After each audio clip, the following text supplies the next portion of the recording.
partiti subito col tiro. Parte così Pescara, attacca Pescara, attenzione, pericolosissimi.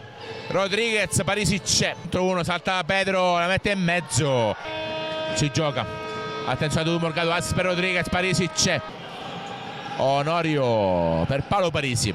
8:34, Parisi sciabolata dalle parti di Minella, che c'è, traversa, baltamento, se la va a riprendere Scarinci da Londer contro due avversari, grande passaggio di Scarinci, scivolata plastica, quindi ancora cambio Pescara, ritorna in campo il numero 21 Davide Baiocchi.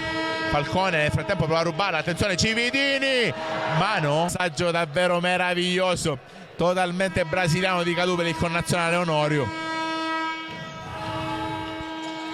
Semina il panico adesso in fase difensiva la Futura. Onorio ruba anche questa, Onorio da pivot, si libera, tiro, traversa piena, magia di Umberto Onorio, traversa, Scopelliti, passaggio per Cividini, Gian prova a girarsi, passaggio per Pisetta, fuori di...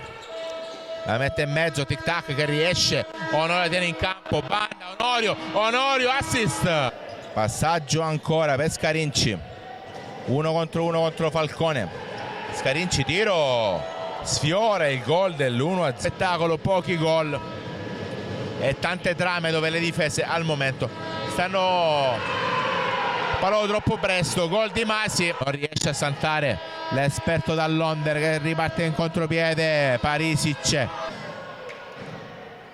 alla battuta, Onorio, servito Cadu, botta di Cadu, assist per Onorio, la prende Onorio, torna indietro, assist per Pedro, spreca, l'ha aggiunto Scopelliti, ancora per Pisetta, però la botta, Modesti c'è da campo a campo per chiuderla, l'ha chiusa, 1 minuto e 23, Pisetta, botta e gol, Ariel Pisetta, 1-2, spera la Futura, gioca Cividini, bravissimo, Pisetta, Cividini, Modesti prende anche questa, Onorio sporca anche questa, Scopelliti, 13 secondi, Cividini, Scopelliti, ancora botta, gol!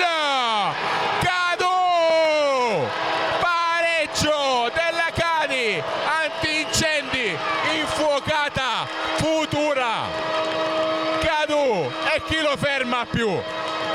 8 secondi, mai dire che è finita, è lo sport del diavolo,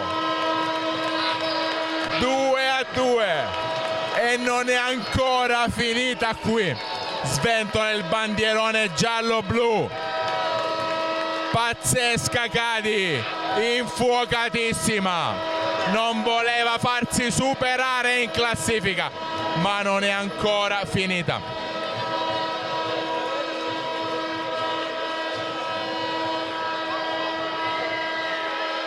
Quel tizio che vedete è il tifoso simbolo dello sport nella città metropolitana di Reggio Calabria, Tommaso Buffon, presente in casa, in trasferta, in svariate discipline.